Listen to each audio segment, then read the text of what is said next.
Hey everybody, this is going to be a special episode of Respawn Fire. By the way, let's remember the rules, other people who might be here. You don't speak until spoken to. Keep your mouth shut.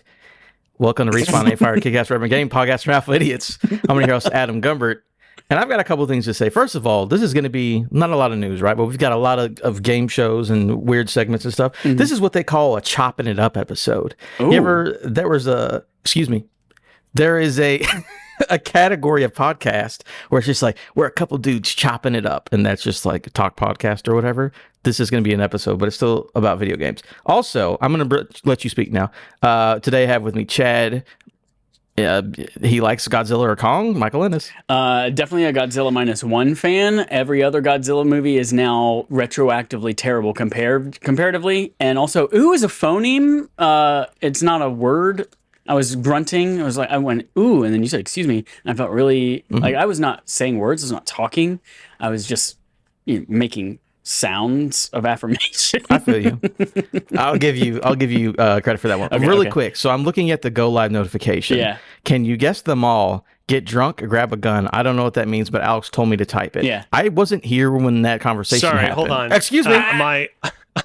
Sorry, I'm not aware of any ground rules that might have been said about this podcast, because I actually was not able to get any of your audio until literally just this moment. But I did hear you wonder about the No, I also said you don't speak until spoken to. You've not been spoken to yet. Well, let me just finish my thought first. I'm not going to acknowledge as it would happen, Adam, fake fan of the comedy button, that was an iconic catchphrase of one Max Scoville on the comedy button. Get drunk, find a gun.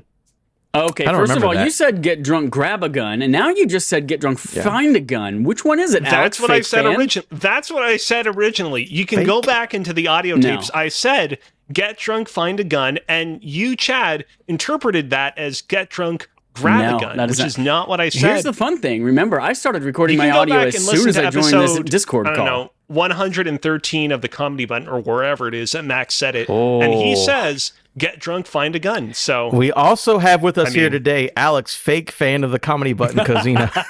What makes me a fake fan? I just dished a whole bunch of lore on you about all sorts of crazy catchphrases from that podcast. I know all about the Scott Bromleys and Ryan Scotts over there. Don't question me. Of course. Who was the last person that joined the podcast? Kristen Van Dier. All right. Now, you're on probation. You're on probation. Okay. Catch us live on twitch.tv/Affable Idiots Sunday evenings at 8:30. YouTube and podcast services Tuesdays at 9 a.m. Upcoming, like I said, there's literally no news that's worth talking about. I don't give a fuck if maybe Joy-Con has a magnetic rail. Holy shit, I don't care. But we do have some fun segments and stuff, so we'll get there. Do you guys want to go into playtime, or you want to go into my segment first? My first of two segments. We're all let Alex talk. Before we get into that, I have a bit of housekeeping that I need to take care of. So I've not been here for the past 2 weeks. Now, one of those 2 weeks, I wasn't here because we skipped the podcast altogether because, Adam, you were feeling a little bit sick. And hey, I hope you're feeling better, Adam. Obviously, your health is our priority. I'm a little bummed that we skipped that episode because ahead of time, Matt, who we met when we were at PAX, sent me a metric ton of Bionicle pieces on behalf of his brother, and I actually spent that weekend creating a whole assortment of new Bionicles. Did Matt actually send it to you, or was it Matt's brother, Mal Bird? It was Matt's brother by way of Matt. Matt's brother had been collecting a lot of these pieces, and I was like, yeah, send them my way. And I was really excited to do a cool show and tell on the podcast, but ended up not happening. You can go check out my Twitter timeline to find some of those creations. And then last week, I wasn't here because it was my sister's birthday. Now, my sister, whose name is not Alberta, she actually has a very Italian name rather than a Canadian name. Her birthday is technically on Saturday the 20th, which indeed is Hitler's birthday. However, it ended up being the situation where we thought that we were going to celebrate her birthday together on the 20th. She ended up going out with friends on that day and said we can celebrate her birthday together as a family on the 21st, which, for the record, I don't like notifying the two of you at the absolute last minute about a scheduling conflict. I like to be able to notify you guys as much as I can in advance. But, you know, these things happen, and I'm not going to deny my sister's wishes on her literal birthday weekend. I thought you were going to say deathbed. No. That would be real morbid. Yes, maybe no. We'll see. However, that's not what I want to talk about. What I want to talk about is the fact that on last week's episode, which I did listen to, that the two of you recorded together, you insinuated that us Canadians don't celebrate 420 or even smoke weed. Let me introduce you to something. Who said that? Here in Canada. Is Alice about to do a giant bong rip on video on Twitch? We have a pizza chain called Pizza Pizza, which has no relation to Little Caesars. This is something that I was really confused about myself for a very long time. I was like, oh, is it like a, what is it? Like a Hardee's, what's like the alternate name for Hardee's? Carl's Jr. Yeah. Is it a Hardee's Carl's Jr. situation where it's called one thing in one location and something else in another location? Turns out no relation between Pizza Pizza and Little Caesars. Nevertheless, it's a pretty ubiquitous pizza chain here in Canada. I'd rank it, you know, pretty low compared to the other fast food pizza chains. I'd probably put your Papa John's and your, what's it called? Pizza Hut above it in terms of just the overall quality of their offerings. That being said, you know, they're always here for us. And on 420, they put out Pizza Pizza pre-rolls, which are basically blunt-sized and shaped pizza rolls. Blunt-sized? We Canadians celebrate 420. Alex, have you seen the size of a blunt in real life? Because if that is blunt size, Jesus Christ. Have you seen the size of the Pizza Pizza pre-rolls? They gotta be like $1 a piece, right? Oh, yeah. So they gotta be cheap little itty little things, right? Oh, yeah. Oh, yeah. And also, but you say $1 a piece, but they were more expensive than that because they knew that they could get away Canadian with it dollars. because it was 420. It doesn't mean anything. Yeah, it's not real money. Next time that you attempt to insinuate that, oh, us Canadians, we don't know anything about the devil's lettuce, let me tell you, we do. That's how you know he doesn't smoke, because he calls it devil. Here's the thing, Alex. Canadians smoke marijuana. No, I'm just trying to be weird. What about you? Uh-oh. What about me? What? Do you partake? Look at this. Mask Keaton in the chat just said, I walked in on the phrase, get drunk, grab a gun, Alex. Look at that. You're spreading misinformation like Donald Trump. No, that was because he probably read the notification thing on Twitter. It's get drunk, find a gun. First of all, the notification on Twitch was censored, so it could have said, get drank, grab a gin. Who knows? I'm sorry, by the way, if that gets us banned off of Twitch. To answer your question, Adam, I've done it like sporadically every now and then. There's this whole thing. We talked about this when we were in PAX together about how here in Quebec, they basically are Mr. No Fun when it comes to a lot of our edible selection. It's like you can get like a super duper watered down thing of like weed tea and like weed seltzer water. And I've tried it all and it's just nothing to be had. Nothing to be had with it. Do not want. Chad's point stands. Canada does not know how to party. It's true. No, Quebec doesn't have a great edibles game, but on the whole, go to a Canada frat knows how party to party. and just fucking get smashed on weed tea. Chad, listen to me. You're going to come down, one of these days, you're going to come down to Canada. I'm going to come up to Canada. You're going to come down to Montreal with its weird old port that currently drained the old port of all its water, and it really scared me a lot on Twitter earlier today. And you're going to have yourself a good time, I assure you. You're going to have some pizza, which is legally distinct from Caesars. You're going to go inside and be like, oh, is this a Little Caesars? But they call you Pizza in Canada, and they're going to look at you. Yeah, be like, where's the hot and ready? $5.55. And they're be like, hey, have this blunt-sized pizza roll that we sell for way too much money because we know that we got you on this one day and you want to, you know, show that you want to participate in the celebratory nature of 420 and don't want to be seen as like a cheapskate. And so we're going to sell it to you for like $10. That's what's going to happen, and you're going to love it. All right, I'm ready. What's up, Chad? You're about to say something. I'm Googling how big is pizza pre-roll. Okay. But I guess we'll go ahead and move on to playtime things we've been playing as of late. I will go ahead and go to... I'll go ahead and start first. So, I played a couple new games this week. One I played... I'm going to end with the big one, I think, for me.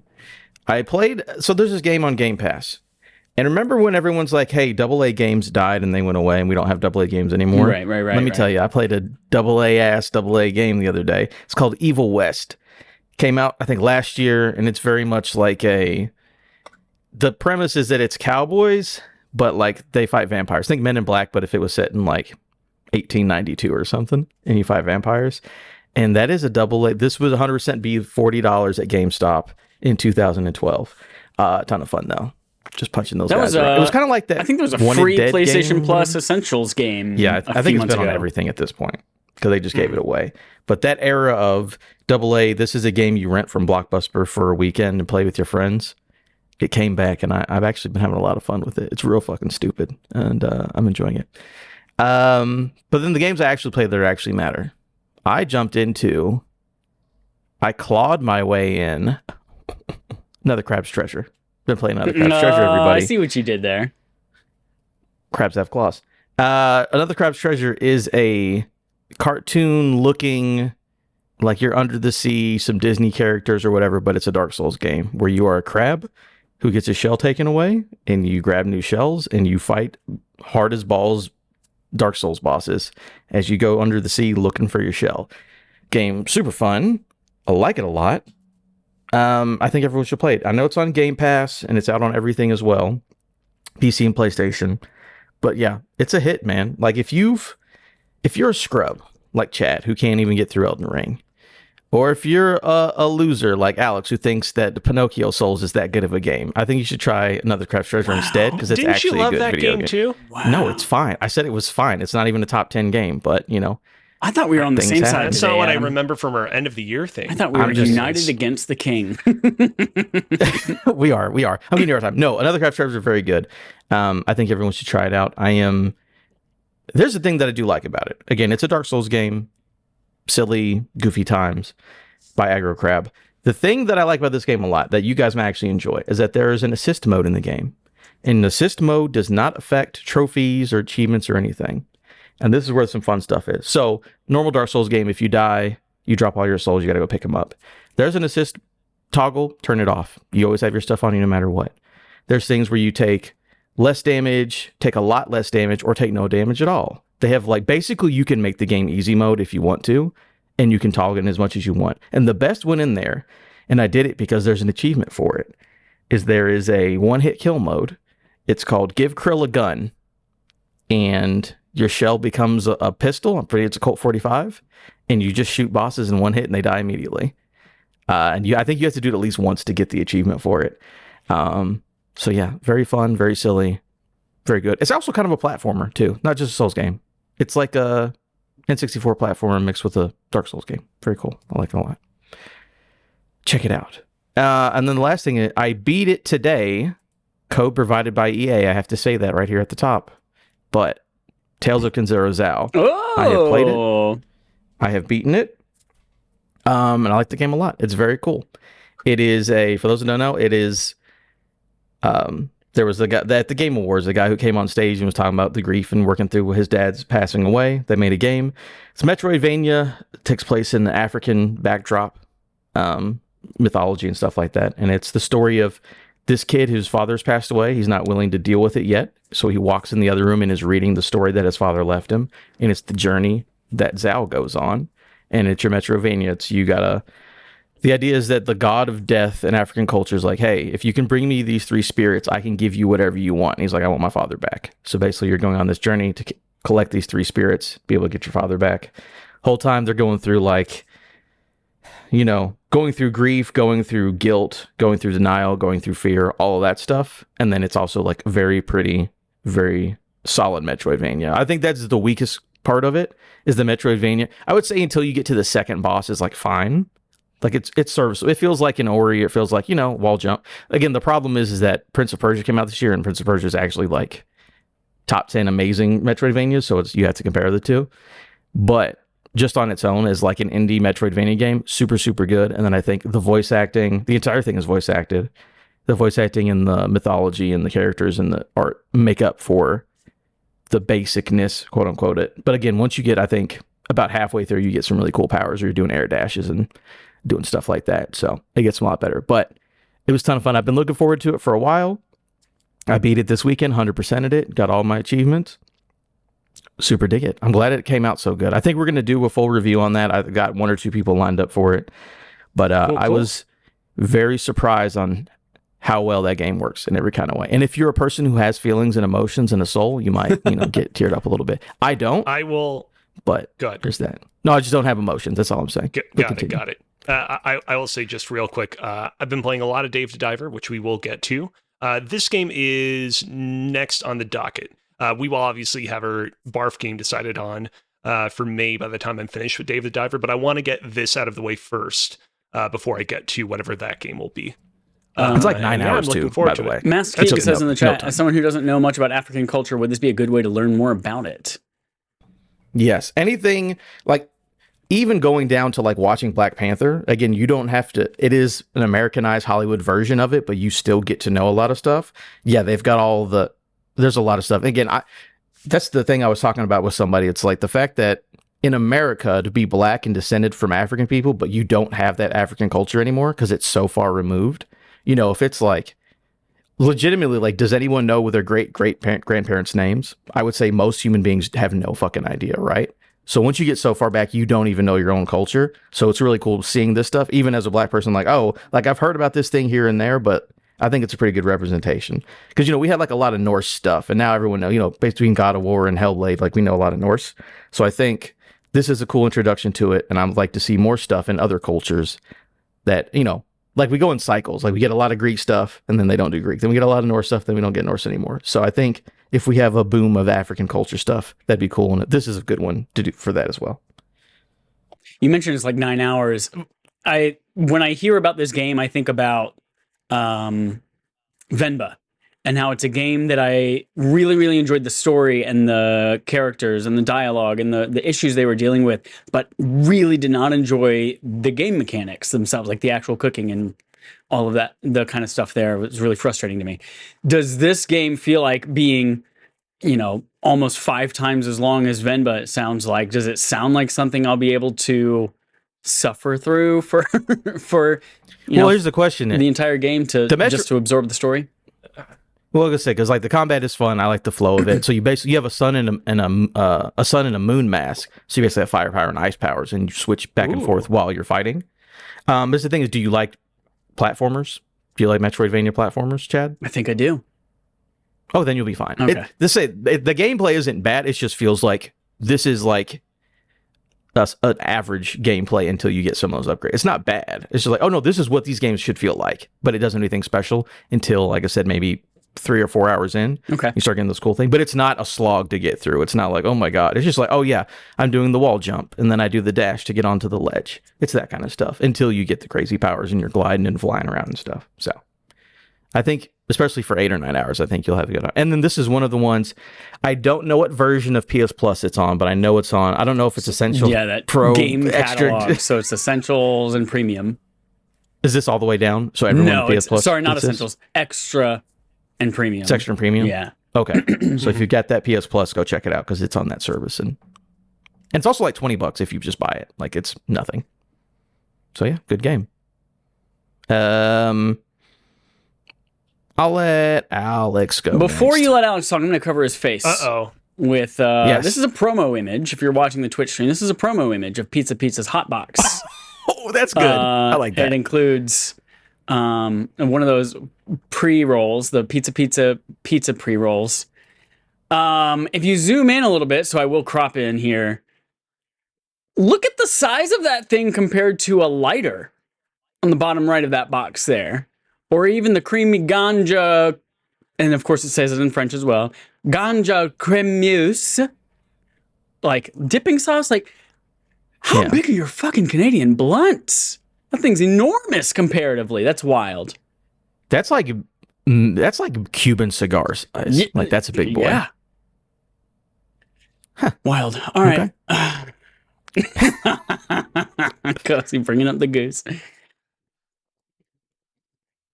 You did say it's Cozy's turn, right? And then Cozy, it is your turn, by the way, to talk about the video games that you play. Take the goose away. Yep, there he is. Why did he walk off camera for that? Well, I don't know what to do. You covered my face. I didn't have anything to say. You guys just want to steamroll over me with your Canadian misinformation. Come on. I was What have I presenting been pure up to? facts about the size of Canadian blunts as reported by Alex Kozina. In the 2 weeks that I've not been on this podcast, I finally got around to playing and beating Princess Peach Showtime, and I've been playing a whole lot of Dave the Diver. Dave the Diver, don't have a whole lot to say other than that it is very, very redacted. I will say, the two of you like to make fun of me on this podcast a lot for coming into our BARF reviews with like 60 pages of notes. I actually expect that I will have relatively few pages of notes this time around for this review, but for good reasons, and I will leave it at that. Because in terms he of Princess memorized Peach it. Showtime, maybe. In terms of Princess Peach Showtime, it's funny. I first downloaded Showtime to my Switch when we were all together in Massachusetts. Chad, I'm sure you remember that hallowed evening where you, Jerick, and Audrey were trying to get Destiny 2 to work. And I was like, you know what? Well, we got it to work, and we almost own. beat that Grandmaster Nightfall.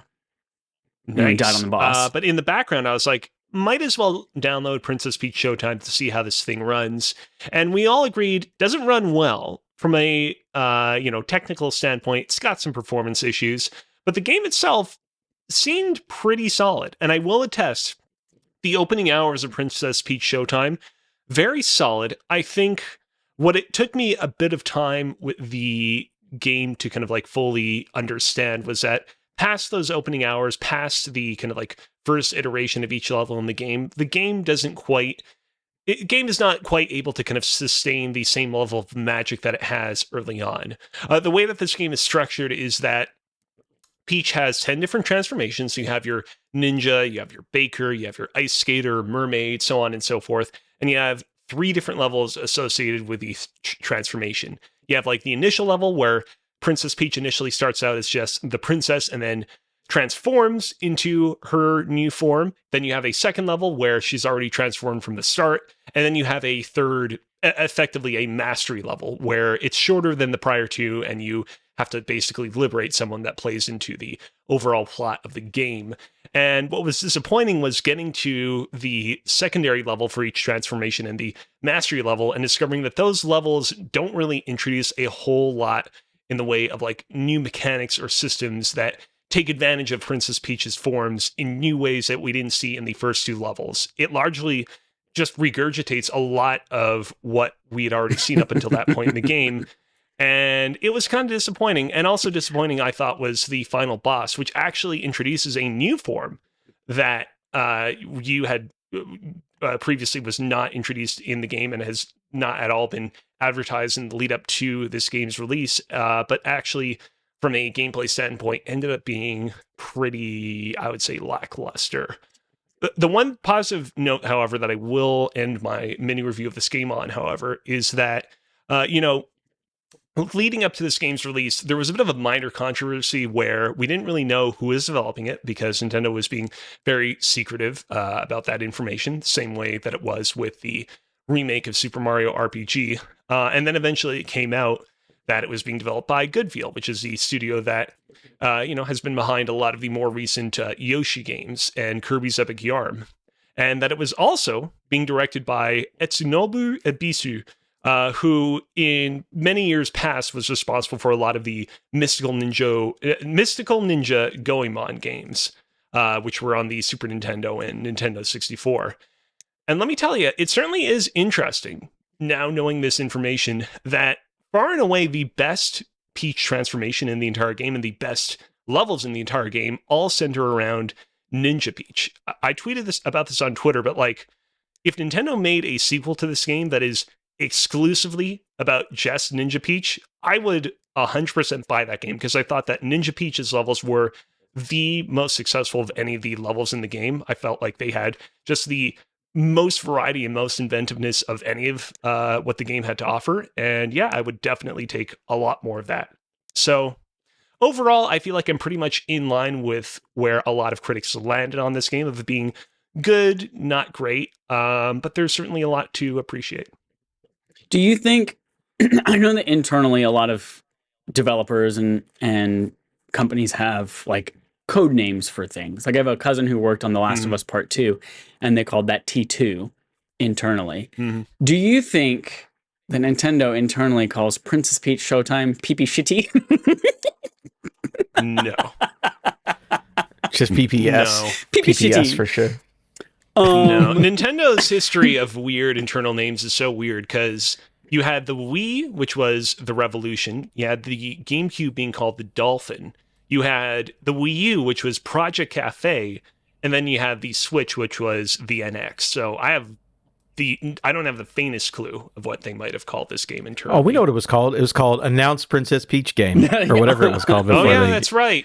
That is Princess Peach. I think it was Princess Peach will star in a new game on the Nintendo Switch. Like it was something overly verbose and weird. But what was weird about it, if I remember, is it showed up in like one of Nintendo's like quarterly investor meetings, like one of those things. But then the game was properly announced and like got its proper name literally like a month later. And it's like I understand that there's like a pomp and circumstance to like the way that you announce these things, but like certainly someone could have looked at that a few months ahead of time and been like, hey, maybe we can, plan things out a little bit so that we'll have the proper name of this game before we do our investment call. But I guess Nintendo's going to Nintendo. Guess so.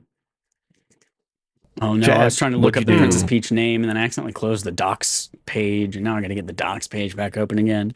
Okay, I'm back. Okay, still chipping away at Final Fantasy Rebirth. It is one of those games I've just decided I'm going to chip away at it little by little for the next 45 years.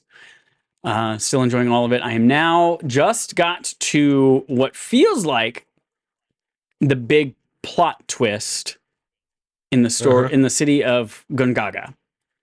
So I believe I'm towards the end of, or maybe middle to end of chapter 9 right now. For those of you who have played it and that are kind of following along and waiting for me to be finished with it so we can do a spoiler cast review, that's about where I am right now. What's insane is like you're pretty far into the game, but you still have so much more game to go. Oh, I know. Like there is so much shit. And I'm playing it all. I am playing every last bit of this game as I go. So got a lot. That's Chad's problem. Because I know not your problem. That's how you want to play the game. That's fine. Because I saw somebody in a Discord who was like, oh, I just beat Final Fantasy 7, was it Rebirth? Yeah, Rebirth. And it was like 45 hours. So everyone's like, yo, how'd you do that? And I didn't do any of that side bullshit, period. I just did the story and I was done with it. So it can be 45 to 100, I suppose. Yeah, I think I'm at 59 hours, I think, right now. I hope that we get some sort of like episode intermission, interquel, like 2.5 game so that eventually we can time things out so that we will finish both that and the interquel episode at the same time and be able to do a spoiler cast that combines the two, because I feel like that's the only way at this point that we're going to make that work. He's saying you're taking too long, Chad. Well, what's going to make you what makes you think I'm going to play the intermission episode any quicker? Plus, when I beat it on regular mode, I got to go back and beat it on hard difficulty for the platinum. The episode Yuffie episode for remake was only like 2 hours, right? And that's going to take me probably 25. Take you too long. Oh boy. The other thing that I played, which slowly is, I wouldn't say taking years off of my life, but I am playing much more of it than I intended to, and it is, taking years off of my life. Legend Onslaughts in Destiny 2. Surprise! Still playing Destiny 2. I put literally, I think if I tally up all the time that I played just Legend Onslaughts this week, it's probably about 15 to 18 hours. And the goal is, so Onslaught is the new mode in Destiny 2 with Into the Light that everyone has access to. It's the wave-based kind of like horde mode type thing where every 10 waves you have a boss and then you're just defending this AD. It's kind of like almost a tower defense where you're also purchasing upgrades like tripwires and decoy bots and gun turrets. Jerica and Audrey and I played for a few hours on, I think it was Thursday night or Friday night. And we got to wave 39 of the Legend version. So this is like the extra difficult version of this thing. We got to wave 38 3 different times. Before, part of this thing is like, it's kind of randomized a little bit. So like, for certain waves, you might have 2 giant Demolitionist Knights Dingleberries. spawn. You might have, a random ass tormentor that comes and has a ton of health, and you might just have a really easy wave where it's just a ton of exploding thrall or something like that. And so it's really a toss up what you get when. And then it always seemed that at the wave 38, they just like wiped us out almost, and then we just barely survived. And then they're like, "Hey, surprise! Here's 2 giant knights, and we're gonna spawn them right on top of your ADU unit that you have to defend." And also, that exploded in 2 seconds. So we got really discouraged, and then I said, Connor, calling the big guns. Connor's the Destiny expert. Been playing hardcore for 10 years. He usually carries us through a lot of things. Alex, what is falling from your ceiling? There are 2 things that just fell from your ceiling. Are they cats? I'm trying not to react because they should know that I'm doing a podcast at this time. And that they're not supposed to interrupt me. I didn't want to react to it or say anything because I didn't want them to think, oh, Cozy's just hanging out in the basement and he's totally free. I want to give them the cold shoulder so they know, oh shit, we fucked up. Gotcha. Okay. Yeah, so we called in Connor and said, "Hey, Connor, what are you doing on Saturday?" And we got together and spent 6 hours and ended our day clearing wave 49, Adam. Cleared it. Killed everyone. At the very last second, the ADU exploded. But the portal to the boss room in wave 50 opened up, and we went through it, and we were in the pyramid ship in the boss room, and it wiped us. And that was the last straw. And that was the last time I played Destiny for about 30 minutes. And then Jerica said, "Hey, I'm home and I want to play Legend Onslaught." And I said, "Cool, I'm back in. Let's go." We played for about another hour last night. We jumped on this morning, played about another 4 hours. Still did not succeed. But I feel like we're gonna fucking get it. And then once I do, I don't know what I'm gonna do with my life. But the nice thing is, playing on Legend Onslaught, you get double the drops for all of these weapons. So, there are 12 new reprised weapons with all of these amazing, cool new rolls you can get. Some of them being shiny if they drop, and they have double perks if they're shiny. And so we've gotten a ton of those. So I've got a really great god roll of Mountaintop and a great god roll of the Hammerhead. In fact, I've got 3 god rolls of the Hammerhead, different god rolls. We're getting a lot of good shit. Anyway, so yeah, still playing that. One of these days I'm going to play Dave the Diver. I know it literally takes 28 hours to beat, and we've got 7 days. So you're not going to. Don't even worry about it at this point. No, I already knew from the moment we announced what it was, and I looked it up on how long to beat. I said, "No, I'm not beating this." I mean, you're not going to play it. Oh no, I am going to play it. It's already downloaded on my PlayStation. It's been downloaded for days, for weeks. But also, the Pantheon boss rush mode of Into the Light in Destiny launches on Tuesdays, so. You're not going to play it. Maybe you're right. I don't know. Can you, when you're playing Destiny for the 700th hour this month, can you ask Jerica what she's doing? Because I know Jerica likes Dave the Diver. Yeah. She, in fact, I was listening to her podcast, JK Games podcast. Her and Kayla talk about all sorts of fun games. Yeah, she made fun of you, which is very funny. That clip was out of context on purpose for the joke. She was talking about Chadley from Final Fantasy VII Rebirth. But Kayla did not play Rebirth, and she doesn't understand that Chadley and Chad are different people. In fact, she even asked during the episode, she's like, "Wait, you're respawning Fire Friend Chad?" And Jerica said, "No, it's Chadley, this other bitch." I heard it the other way. I heard that she was like, "No, that's Chad. That's what you're thinking of." Anyway, yeah, she said on that podcast that she's done. She got to a point where she's bored with it, so she's moving on, and she's all jizzed over Sea of Stars right now. So take that and rewind it back. P. Diddy got the beat the Mickey Booty go. I also wanted to briefly interject and say, even if you don't beat the game in time for our barf review next week, Chad, Dave the Diver is kind of I know I'm not supposed to get too in depth with our thoughts on the game right now, but it is kind of the perfect game to just nurse over the course of several months. The game has a lot of variety to it, but it is a little bit, how should I say, you're going in and you're doing a lot of the same thing over and over again. And so, it's just kind of the good thing to kind of have always at the back of your pocket. If you're I just want to wind down with something where I kind of know what I'm going to get out of it over the course of a year. Yeah. So, yeah. No doubt. All right. I'm going to go to my first segment. Call it, Chet. Call it. I'm sorry, what? I was gonna say I was gonna burp and then vomit at the same time, but I was saying call it Chad all at once. It was too many words coming out of my mouth. From Adam, segment from Adam, segment. Segment from Adam, segment from Adam, segment from segment from segment from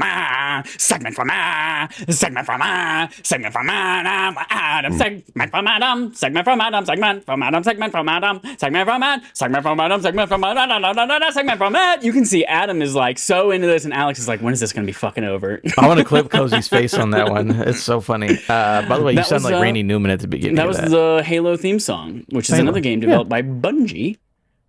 It is. Of Destiny fame.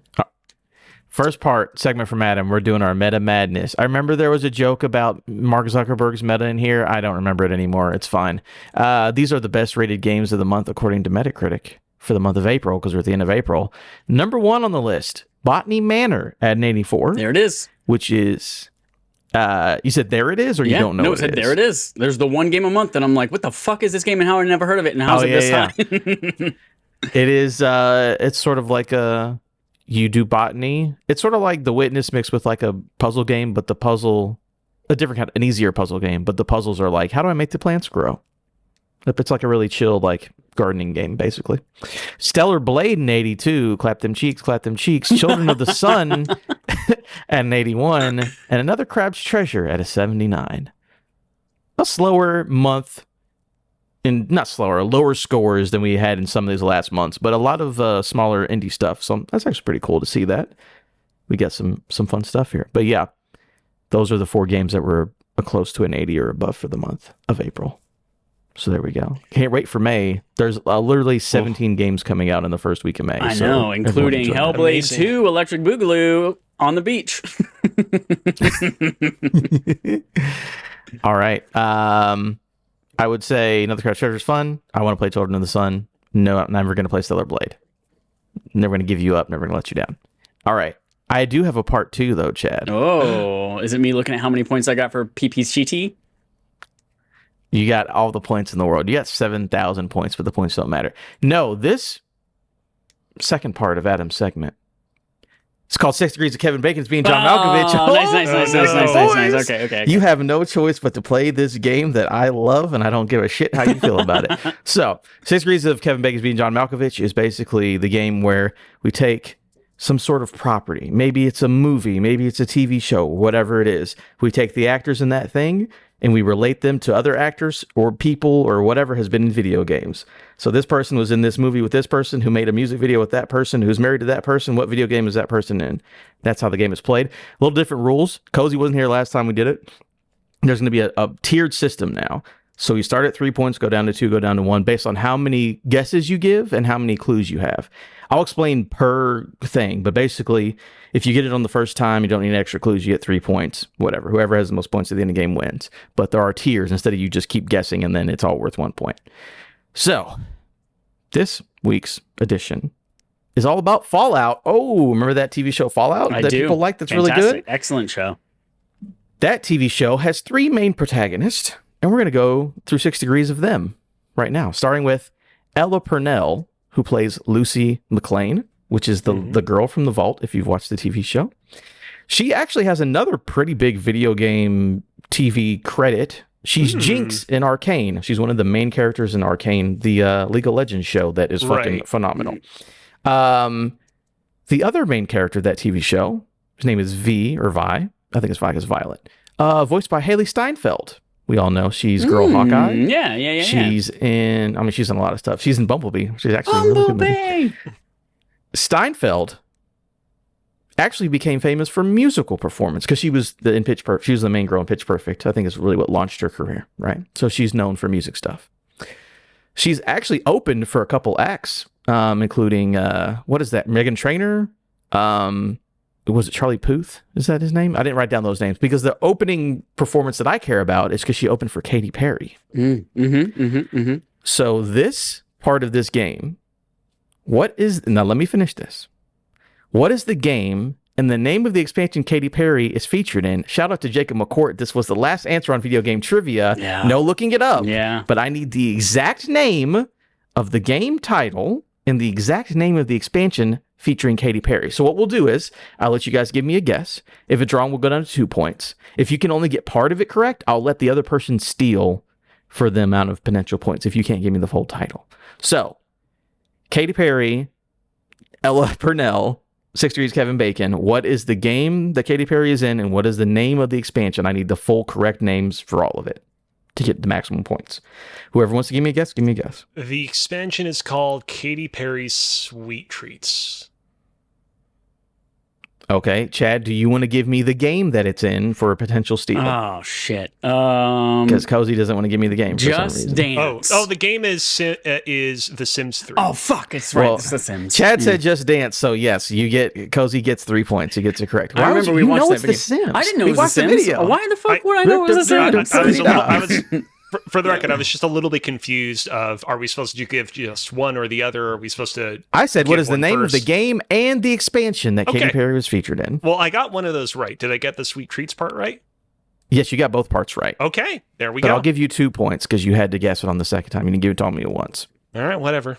2 out of the 3. Actually, no, I'll give you 3 because you did it all. You technically did it all. I'll give it 3. Yeah, Chad, why would you say Just Dance? I mean, she is in Just Dance games. Obviously, she's a musician. You don't remember? I remember watching the video of her singing something in, I don't know, Swedish or something like that. It's Simlish. But I don't give a shit about The Sims. Why would I commit that to memory? I have a lot of other things to remember, like what is the god roll of Hammerhead? And in fact, there are like several. So you got to have make sure you have Rampage and Onslaught. You got to make sure you have Rewind rounds or Envious Assassin, probably paired with like Killing Tally. Something that's like Alex, a large mag. How did you remember that, Alex? I mean, I remember that episode pretty well. The thing about that episode, everybody should go, by the way, and definitely watch that episode if they haven't watched it yet, because it was great. Jacob McCourt put on a great show for us, but he concluded it with a video of Katy Perry singing her song that she sings in the expansion in Simlish. Mm-hmm. And, you know, a lot of people say that, like, if you really want something to stick in your brain, you kind of need to activate all the senses. You need to be, like, told what it is. You need to say the words. You need to hear it. You need to see it. And so I feel like everything just came together. And I was like, oh, yeah. I tasted Perry, that thing Sweet Treats, so Sims 3. well. I'm just shocked you remembered it, but very good. It's a very good sweet treat. But there you go. Cozy has 3 points. Write that down. Aaron Moten plays Maximus. That's the guy from the Brotherhood of Steel. He's also so this guy actually doesn't have a ton of credits. I think he's pretty young, but one of his credits is he stars in the Mark Wahlberg led Father Stew. Oh, I don't know if you guys have seen the Father a Jesus Stew movie starring Mark Wahlberg from last year.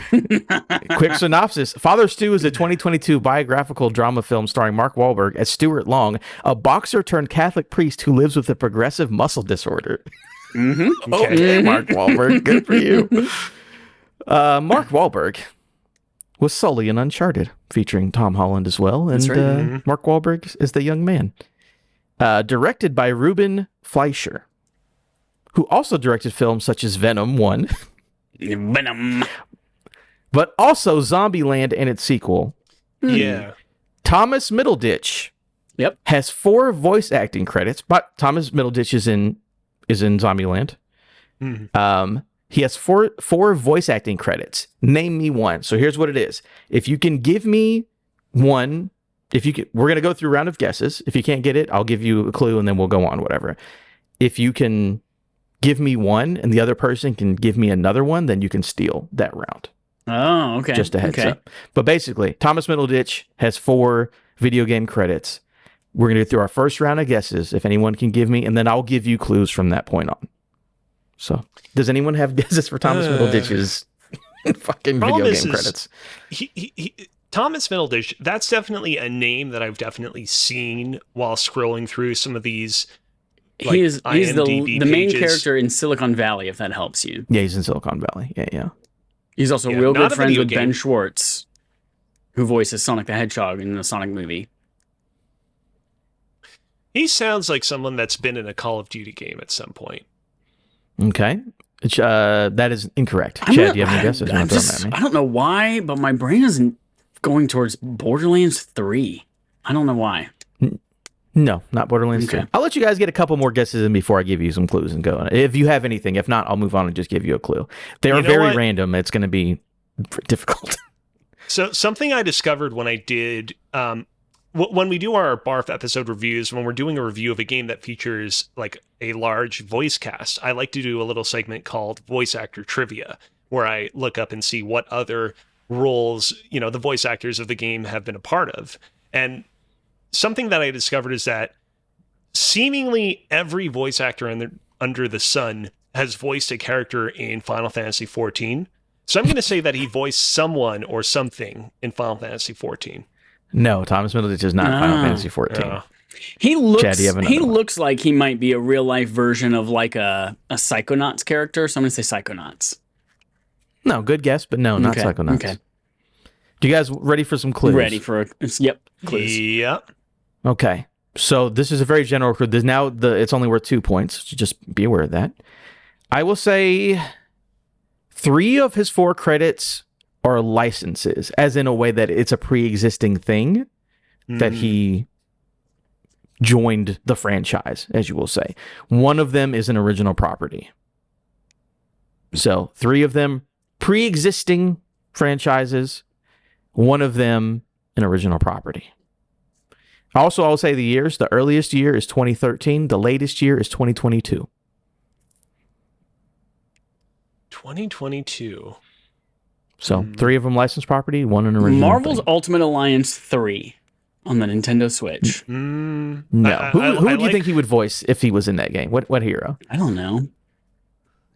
I like where you're coming at, Chad, because like those Marvel games, especially Ultimate Alliance, like those games have a lot of voice actors with like just small bit parts of like, oh, you're voicing one of the Inhumans, you're voicing one of the shitty monsters that the Hulk fights. But shitty monsters, Adam's saying that, shitty monsters.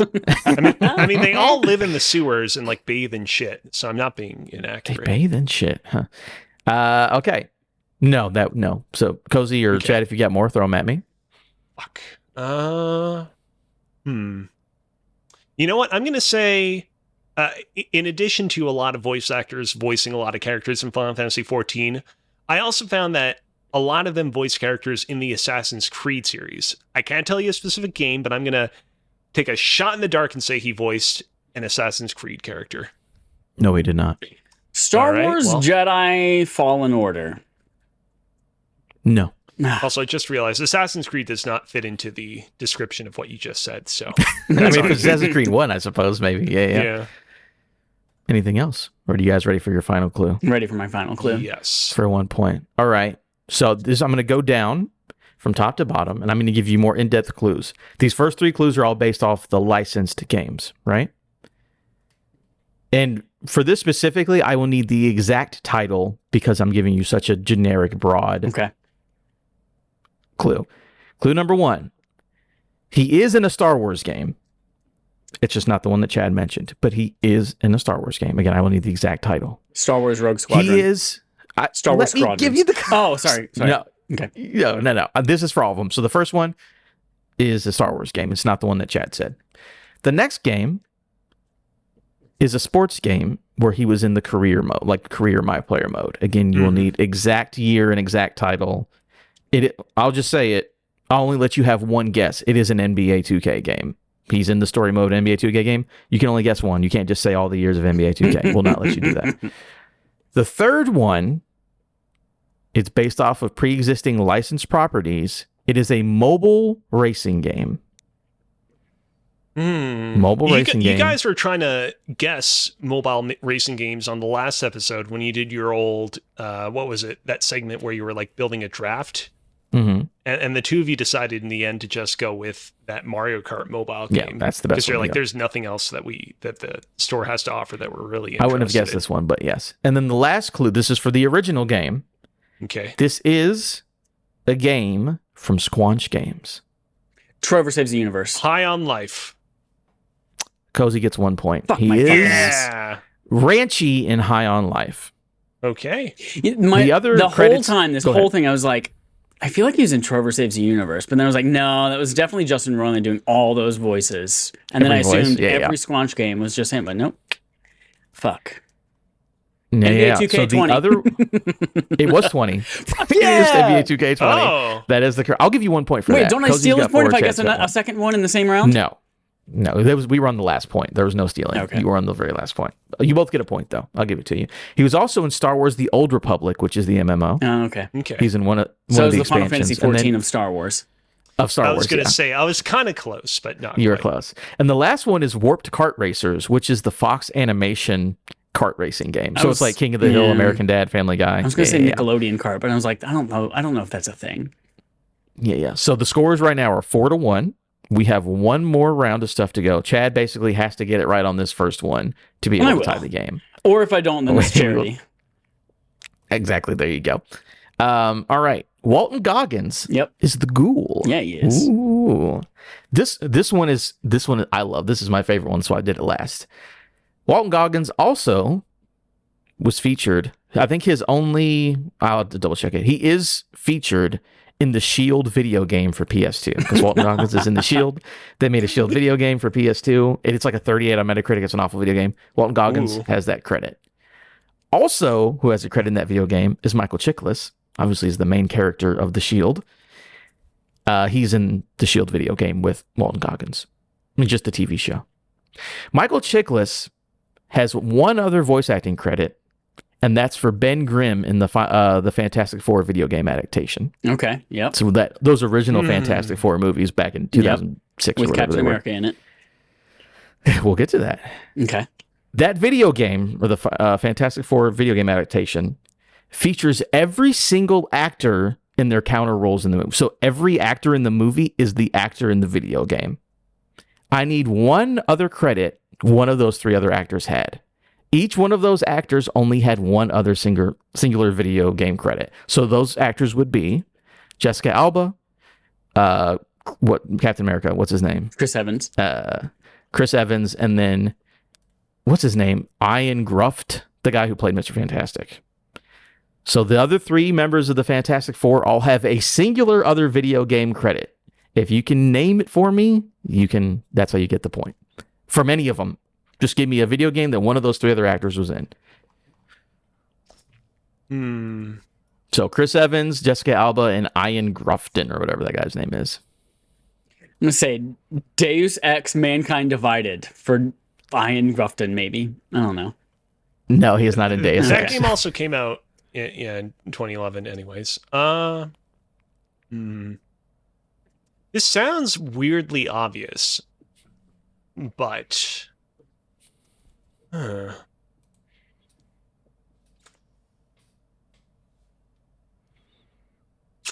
Three actors, three other video games. Yeah, I don't... Think about what else Jessica Alba was in. Think about what else Chris Evans was in. This either sounds like... This is either going to be a spectacular fail or like the ultimate like no duh answer of the week, but did Chris Evans voice Captain America in one of the early licensed Captain America games after the release of the first movie? Could you give me a name if there's one of those games?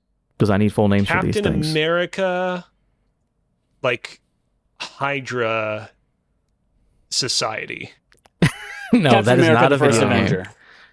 No. Fuck. Problem is like I've actually like straight up looked at like footage of this game online because like it was like one of those licensed games that like did not get a lot of press at the time of its release, but apparently was not that bad, all things considered. There was a shitty mobile Captain America game around the time Winter Soldier came out. Yeah, but then they never made, outside of the mobile game, they didn't really follow up with like a proper console tie-in game for the Winter Soldier. They only made games around the first movie. So is there any other guesses, or do we guys need clues? I think we need some clues. Yeah, give me some clues. Okay. I will say Jessica Alba, her other credit is from a popular thing that she was in. She's in a popular thing. She voiced the same character that she played in The Thing. Yes. Chris Evans is a superhero video game. I will need the actual full title. And Ian, whatever his name is in one of the most popular games of 2012. Was there if I remember correctly, she was the female lead in Geely, starring Ben Affleck. Is there a Geely video game? There's not a Geely video game from what I can see. Damn it. Okay. I do TMI with MPD 2012 games. Too Fast, Did he voice a character? No, it's Did he Fast and voice a Furious Tokyo character in Drift. Skylanders Giants? No, he's not in Skylander. He's not in a Fast and Furious game. None of them are.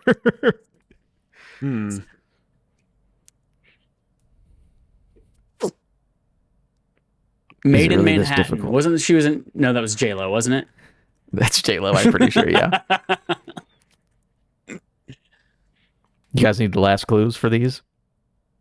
Was there a second Fantastic Four movie that she was in the game of? The last clues. So that Jessica There was Alba. Silver Surfer. Yeah. You know there was another, but there wasn't. They weren't in the game, I don't think. Okay.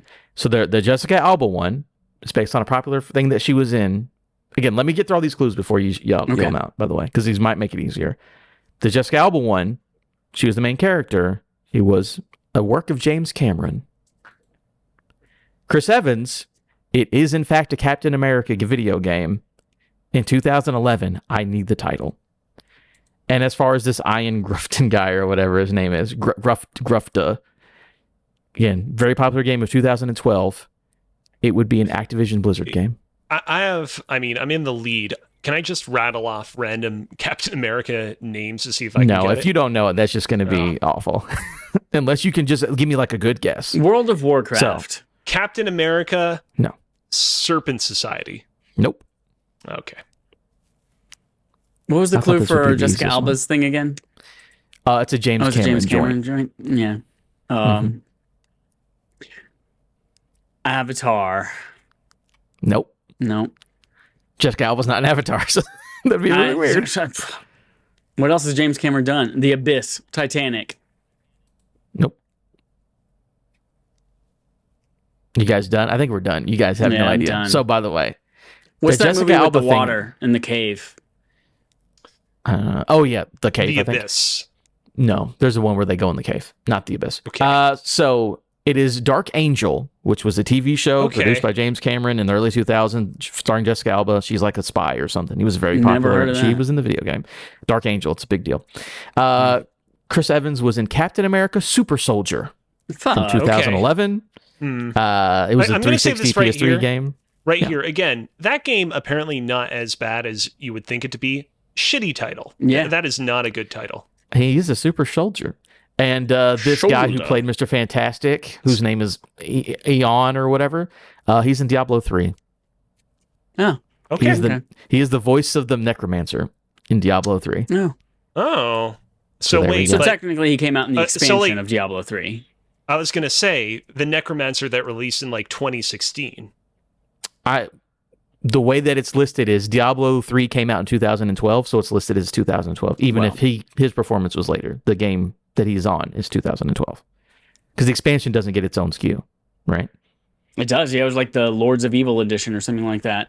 I'm just telling you what IMDb says. The Necromancer expansion was actually like something beyond, because you had Reaper of Souls in 2014, and then the Necromancer thing was like in 2016 or 2017. That was when it came to Switch. They added the Necromancer. We're splitting hairs. We're splitting hairs. Yeah. It's just taking rabbits, ripping them in half, splitting hairs. Get it? There you go. But that means that for 6 Degrees of Kevin Bacon's being John Malkovich Fallout Edition, Cozy is the winner. Good job at getting basically one answer right. Good job, you guys. Wonderful. And that is it for both of my segments for the week. All right, that brings us to Game On Game Show. The Game On Game Show, play a game called Game On, the Game Show on a Game Show, game. We're going to start. We have two of these. We're going to start with Alex. Thank you, Chad. We are returning with TMI with NPD. Normally, I like to switch things up and do a Cozy's question of the week in between TMI with NPD episodes, but because I was gone for 2 weeks, I figured I'd come back with TMI with NPD for the year 2014. The Chad lock is still in play, which means after 2 clues, Chad, you can lock in to exclusively answer if you think you know what a game on the list might be. This year's Call of Duty, as usual, is out of play. And a new rule, or rather a modified version of an old rule, I've now decided that from here on out, any sports game will be out of play. Ooh. So if we encounter a sports game on the list, regardless of whatever it is, I'll just say, hey, it's a sports game. Maybe it might make you guess what its cover athlete is, but we won't go in depth with any of the clues. Oh, so we're keeping the unfair sports cover athlete thing, I see. Okay. if I feel like I want Chad, to learn introduce sports. a little bit How of about that? spice. Okay, Kevin Durant, into number the game. 35, is on the cover of NBA 2K14 with music curated by Pharrell Williams. Oh, yeah, you I looked it up. memorized that. Okay, Just well, get ready for we'll skip that one. Too bad that was last year's game. For that one, I actually had a note. It was a PS3 game, Adam. I looked it up. I actually wrote a note for that one, which was, Chad, can you guess who this is? Hint, it shares the same. The cover athlete shares the same name as a Steel type Pokemon. Yes. I had that all prepared. Every time that I just catch a trudge Durant over in it. Pokemon Go, I call it a Kevin Durant. No, you don't. I really do. Anyways, but so yeah, that's how it's going to work. And what I've decided from here on out is basically the length of these lists will always be 10 titles plus however many titles in the top 10 are sports games. So if there are 3 sports games in the top 10, it will be 13 titles. If there are 4 sports games in the top 10, it will be 14 titles. Speaking of which, this list is 14 titles long. Are we ready? Yes. Go for it. Does Mario Kart count as a sport? Number 14. Okay. The 14th best-selling game of the year 2014 per the NPD Group / Circana is a licensed game. It was developed by an American studio that is not to be confused with a Japanese studio owned by Nintendo. Its protagonist is a Gondorian Ranger. You can tell I don't know what that is myself based on my misspelling of it. All right. And it features a famous gameplay mechanic that was originally meant to be used in a Batman game. Chad's not going to get the full title correct, just a heads up. We'll see. Chad, you want me to read through the clues again? Yes, or please. You want to take your guess? All right. The 14th best-selling game of the year 2014 per the NPD Group / Circana is a licensed game. It was developed by an American studio that is not to be confused with a Japanese studio owned by Nintendo. Its protagonist is a Gondorian Ranger, and it features a famous gameplay mechanic that was originally meant to be used in a Batman game.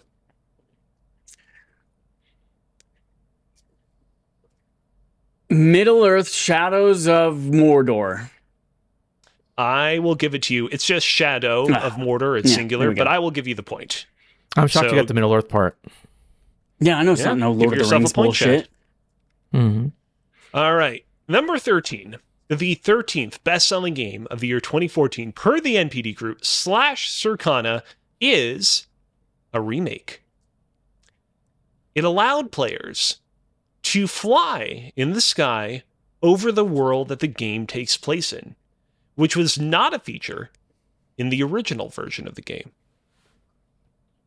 It is a game that was published by Nintendo. And some would say that it features a copious amount of H2O. Wind Waker HD? That is incorrect. Not a bad guess, but incorrect. Pokemon Omega Ruby Alpha Sapphire. That is correct. Boom. Give yourself another point, Chad. 2 points this time. All right, here we go. Left, stop. Number 12. The 12th best-selling game of the year 2014 per the NPD Group / Circana is considered one of the less good games in its respective series. It's one of the only games in its series that I, Cozy Bear, have played outside of a certain battle royale. It is a returning game from last year's list. Call of Duty Modern Warfare 2. That is incorrect. But GTA 5. That is incorrect. And if you haven't guessed by now what it is, you don't have a ghost of a chance. Call of Duty Ghost. Correct. Of Yeah. 3 points so far. 3 points so far, Chad. Good What's job. going on, Adam? You sick? No, I'm just not coming up with them. All right, here I'm we sick go. of winning so much. Number 11. The 11th best-selling game of the year, 2014, per the NPD Group / Circana, is an open world game. It stars a villain voiced by Troy Baker. Oh, Far Cry 4. That is correct. Here we go. Maybe the Adam comeback starts now. Yeah. All right, here we go. Number 10. The 10th best-selling game of the year 2014, per the NPD Group / Circana, is a game that I'm surprised took this long to appear on these lists. Its creator is a controversial figure who split with the studio responsible for developing this game in 2014. It is a Microsoft-owned franchise that has appeared on many different video Gears of game War platforms. 3? That is incorrect. No, so. And it is a survival game. What does that have to do with the guy splitting? What is Minecraft? The 10th best-selling game. I said Minecraft. Minecraft, that is correct. Oh, that's right. The way you said it, Notch left. I didn't know if you were like saying that as like, I wonder if it's Minecraft, but yeah, that's the correct answer. That dude just made like $2 billion and bounced out of games forever. He's like, I'm good. Yeah, but my last Games memory of Notch good. is I remember there was like someone, he had said something like transphobic or racist or whatever on Twitter, and somebody did a tweet that was like, and they took like a picture of Hatsune Miku at like a computer, and they're like, this is like a picture, and here's a picture from 2009 of Hatsune Miku programming Minecraft. And Notch responded to it, and he was like, haha, that's really funny, Hatsune Miku making Minecraft. And then the person responded to Notch and was like, shut the fuck up, you fucking racist shit. I don't know what the hell is going on through any of that, but all right. Anyways. All right. Number 9, the 9th best-selling game of the year 2014 per the NPD Group / Circana is FIFA 15. Mm-hmm. Adam. I knew that one. You're trailing a little bit behind Chad, so can you guess who its cover athlete is? Messi. It's Lionel Messi for like the 4th time in a row. Really?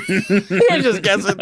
I was like, I know he's on a lot of those, but I don't know how many. All right, there we go. Yeah, it means Chad and Adam are now tied with 3 points each. Number 8, the 8th best-selling game of the year 2014 per the NPD Group / Circana is a first-person shooter.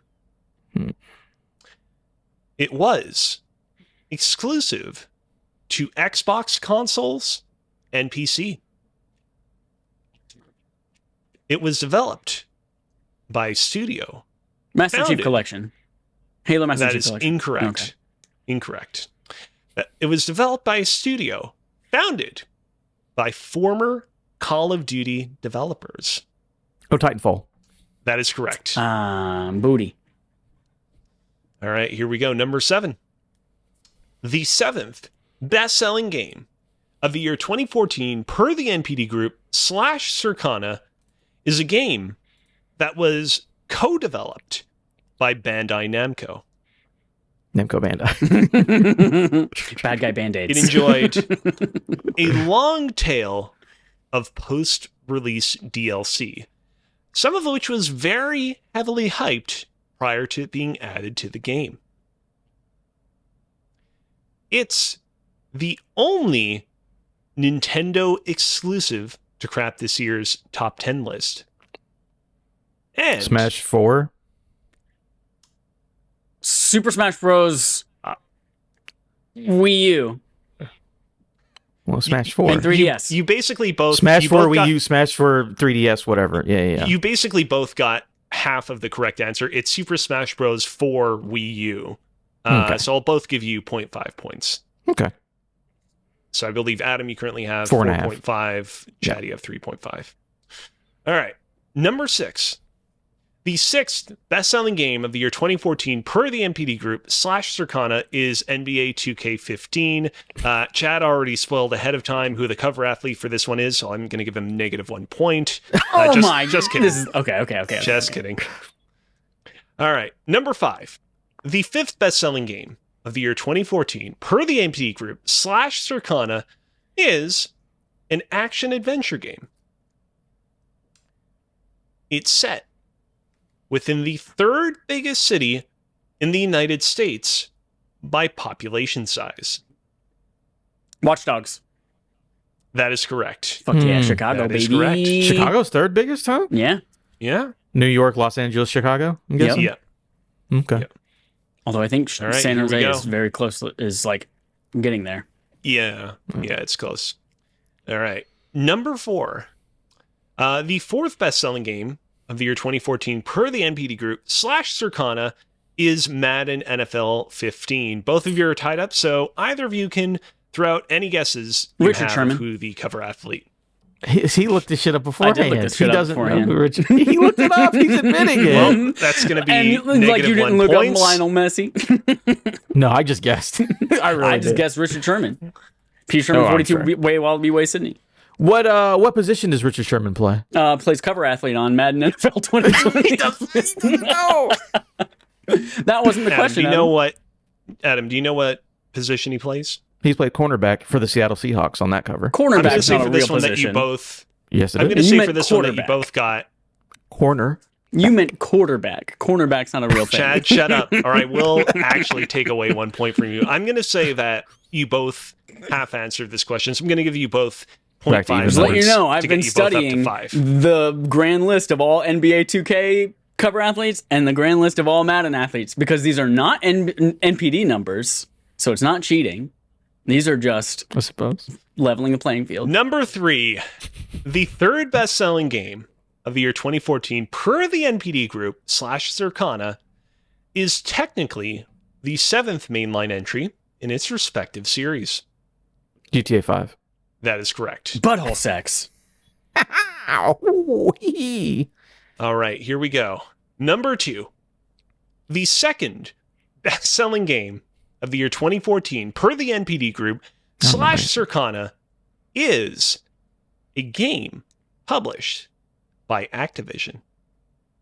Dark Souls 2. Good guess, but Oh, that's not incorrect. Activision. Fuck. Call of Duty Advanced Warfare? Incorrect. Hmm. It's a new property, not based on any existing series or fiction. Its sequel is often mentioned on a certain video game podcast. And speaking of 6 Destiny. Degrees of Kevin Bacon, there we go. There we go. Yeah, I forgot for a Activision. second My that was la- Activision. My last clue was going to be it features an infamous voice performance from a Game of Thrones actor. All right, here we go. Number 1, the number 1 best-selling game of the year 2014 per the NPD Group / Circana is this year's Call of Duty. You're both tied up. Can you guess what it is? Advanced Warfare. Call of Duty Advanced Warfare. I mean, Adam answered first. So. Well, there was a He said fucking it first. Discord delay. Oh, okay. you were tossing a snake around. I was there wasn't tossing a delay. rope around. Okay. I like throwing those Okay. around too. You know what I'm saying? Some other highlights from the top 20. But wait a minute, At it the doesn't matter. Adam doesn't get a point for that because we banned all Call of Duty games. Remember, a long time ago. I was already ahead anyways. It didn't matter, Chad. Some other highlights from the list include at the number 15 spot, Dragon Age Inquisition, which I believe Okay. won Game of A lot the of Year Game of that the year Years. at the Game Yeah. Awards. At number 17, Chad, you brought this up earlier, Mario Kart 8. Kind of an inconspicuous start for a game that will go on to be one of the best-selling games of all time. That's, just give us that's 7 funny more because years that for a new came out console and for it'll be Wii good. U, right? So like that Right. already This didn't is the have a Wii U huge version. install base. Yeah. Right. Yeah. And number 19, another game that we also brought up earlier in the podcast, Diablo 3, because this was the year that we got both the Reaper of Souls expansion and it also released on consoles as well. So that gave it a nice bump. And that's TMI with NPD. Join us 2 weeks from now for TMI with NPD for the year 2015. Ooh, we're coming up to real time. Woo! All right, we've got one more game on game show. Adam asked if I had another one shit. because today was going to be short. You okay? No, I'm just being like, oh shit, another game show. I thought he fell over or something. I don't know what's going on. Oh shit. Something. I threw that thing in the kitchen and something crashed. Something. We're going to continue on. This is a short one. It's one that I wanted to do 2 weeks ago, but then Cozy wasn't here. And then last week, or no, 2 weeks ago, and Adam was sick or dead, and then Cozy wasn't here last week. So we're finally getting around to this one. So this one might be a little bit dated, but I think it still works. This game is called Karma, Carmelian. There are karma systems in a lot of video games. Paragon, Renegade, Good and Evil, Chaotic Good, Neutral, Naked. Lots of things, karma systems in video games. So I have here 3 questions per person. So we're actually going to go back and forth. I've got 3 questions for Adam because I've split these up basically on games that I think you both have a shot at getting answered. So I wanted to make sure that it was fair that way. So I've split these up, 3 questions. Adam, you won the last game on Game Show we just did. So Alex, you're going to go first. Okay. Each question is worth 1 point. And then if we need a tiebreaker, actually, we're at a tie right now, aren't we? We're both at 0. So here's a tiebreaker question. This is for anyone. Whoever answers it first. Name at least one school that Adam attended as a child. Leestown Middle School. 1 point for Adam. All right, cool. We broke that tie. Cozy, here's your opportunity to catch up with your first question for Carmelian. This is about Pokemon. Okay. I know you're very knowledgeable about Pokemon, and this is a real-life thing about Pokemon. Mm-hmm. What is unique about all the base stats of the Ultra Beasts in Pokemon?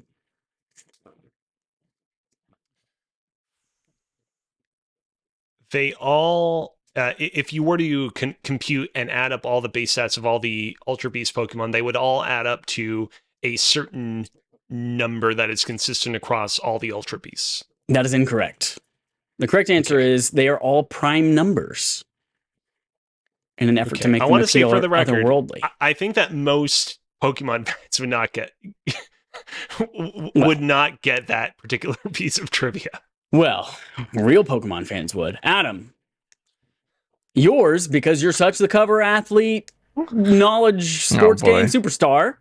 Your first question, your attempt to broaden your lead over Alex. What American sport is Madden NFL based on? I believe it would be American football. That is correct. Give yourself 1 point. Karma. Cozy. This is your... In fact, I'm going to make this one 2 points so that you have an opportunity to tie things up. Cozy's not here. Cozy's Goose is going to take my place.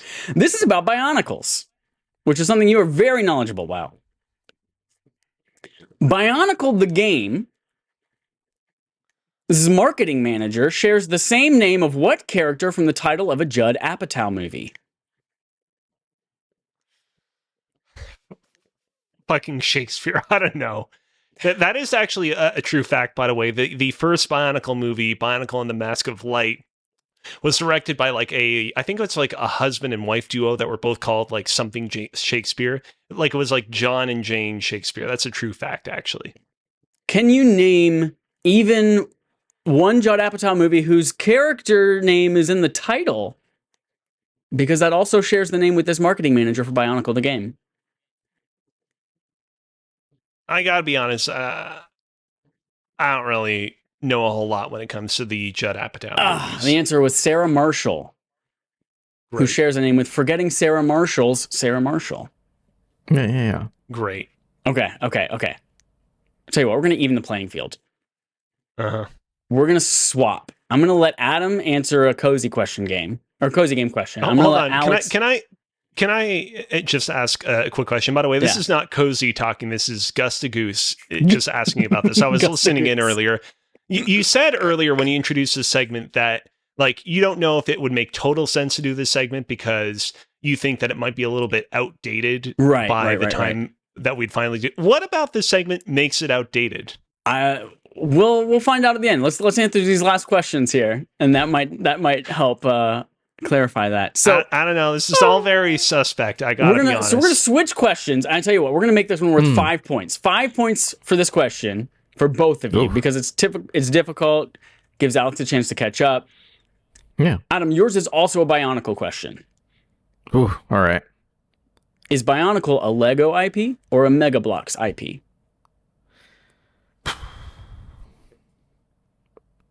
Nobody likes Mega Bloks, so I'm going to have to guess Lego. I'll give you, hold on, before you give him his point, Adam, I'll give you a bonus point, a patented Gus the Goose bonus point, if you can name one of the 6 original Toa. Jazz Rabbit. If you get it right, I'm not going to be upset. I'm actually Jazz Rabbit. I said Jazz Rabbit is incorrect. Okay. Adam? That is correct. 5 points. It is a Lego IP. Okay. It is a Lego IP, not a Mega Bloks IP. That's a tough, cozy question, that too, so I'm glad I got it. Yeah. Cozy. Adam knows all about Call of Duty. That's why we banned it. Again, Cozy isn't here right now. It's just Gus the Goose. Cozy Gus the Goose.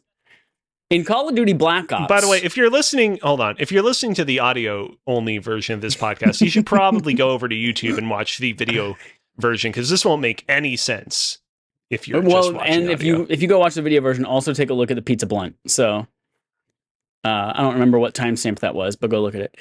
In Call of Duty Black Ops, Who was like the second assistant Matt line producer that only worked on the game on Saturdays and was scrubbed from the credits? I don't know. no, this person very much was in the credits, and they are the only one who holds their role of associate engineer. And what is their name? Kevin Spacey. I don't know. Oh, Kevin it was Mark Spacey from Call of Duty Soriano. Advance. That was close. I'm going to give you 2 points for that one, though, because it was so close. Okay. Making up ground. Adam won that one. See, God, I man, you're kind just so of good. like this. I like try. this, what you're playing at. Like, by the end of the game, Chad will just give me a bunch of pity points, but it will still be just underneath Adam. So it'll be like, oh, you still lost. That's so weird how that worked out, actually.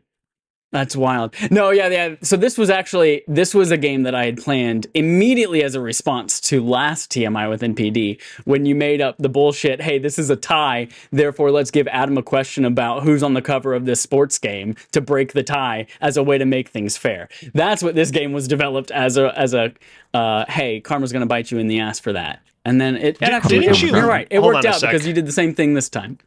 So didn't you win? Didn't you win the last TMI with NPD? Not this one, but the one before it. No. Oh, no. I think we went to like number 15 and I got it or something like that. Yeah.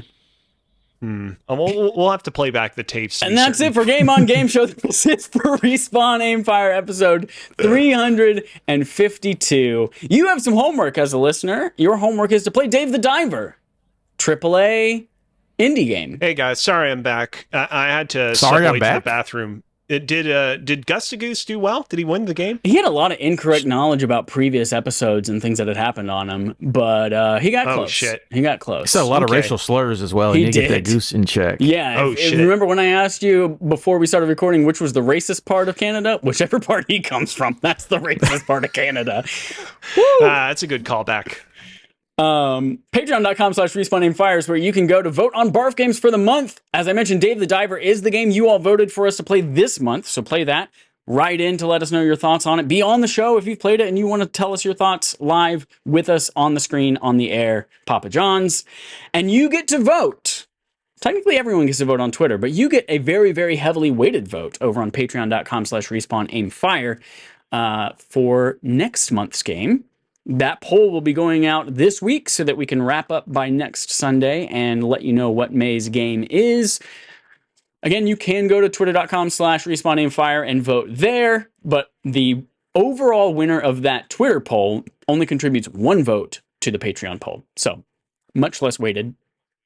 While you're on Patreon, you also get exclusive access right now. As you're listening to this, that'll be Tuesday the 30th when this launches. You are about to get access to a brand new Pitch Perfect, starring fucking CG Danny B. Fucking yes, thank you, Danny B. CG. You said CG, but I thought it was it's CJ. CG, but I always say CJ because it's That's like what DJ. that's okay. So CG Danny B. And now I blanked on who the other person is because Dave Jackson. Thank you. From Tales from the Backlog. And we do a whole Pokemon themed Pitch Perfect, and we make up cool new Pokemon and weird evolutions and wild shit, and it's a good time. So you get access to that starting May 1st as a patron. If you enjoyed the previous newly revamped version of Pitch Perfect that we did a couple of months back, this continues the wild wackiness of that with even more goodness to be had, including half of the original cast of Respawning Fire. So yeah, definitely tune into that. The original cast. Also, that means that on the first, that the live RAF party that we did in Boston will go up for everybody. And boy, that's correct. A fun one. That was a fun one. If you watch the video version of that one, there's some Jerica from JK Games is on it, and she she is like sitting there with her hat down. She looks like she is like either dead asleep or she's about to throw up. Who knows? Anyway, yeah, so that's available now. That will be available May 1st to everyone who's not a patron. You'll finally get access to that in both audio and video form. And I think that's it, everyone. May's going to be a fun month. Hellblade 2 on the beach. Yeah. Maybe I'll jump into Helldivers 2 on the beach again. Who knows? Maybe. I don't know. We'll jump into Helldivers too. Cozy, you got anything going on you want to promote? Like anything going on Twitch or anything going on? Anything else that you like that you want to promote? It's funny. I actually just recently have started drafting up when you might expect to see Cosbear's Cooking Season 5 out again. And exactly what you can expect out of it. I don't have any concrete details or dates to announce yet, because things are still pretty far out, but perhaps you can look forward to an announcement about that at some point in the future. I'm trying to figure things out for what will be Season 5 so that I don't have to do as much insane work as I did last time around for Season 4. I want this to be a little bit more plug and play, so to speak, and I also want to have a little bit more of a social media presence, putting up more shorts, more breakouts for my streams as they happen, compared to the last season. So that's a lot of exciting stuff in the pipeline, but understand that I want to make sure that it's properly cooked before I start divulging details on that. And I will also say, actually, this is a good opportunity to talk about it. I am going to be appearing at IGN Live at the beginning of June, which is going to be June 7th, which is a Friday to June 9th. So that is also the length of contest mode in the new raid of Destiny 2 Final Shape, where we kill the witness. Yeah, which is, if you're wondering why Chad will not be joining me at IGN Live the first week of June, now you know why. Yep. The next time we record will be Sunday, Cinco de Mayo. And so I'm really curious to see, will that turn into an intermission style Final Fantasy VII intermission version of Cooking with Cozy? And maybe we just see, I don't know, an empanada? I don't know. Who's to say? Guess you have to tune in live on twitch.tv/AffableIdiots next Sunday at around 8:30 Eastern Time, PM time. Until then, here's our usual sign off. Karma's a bitch, isn't it?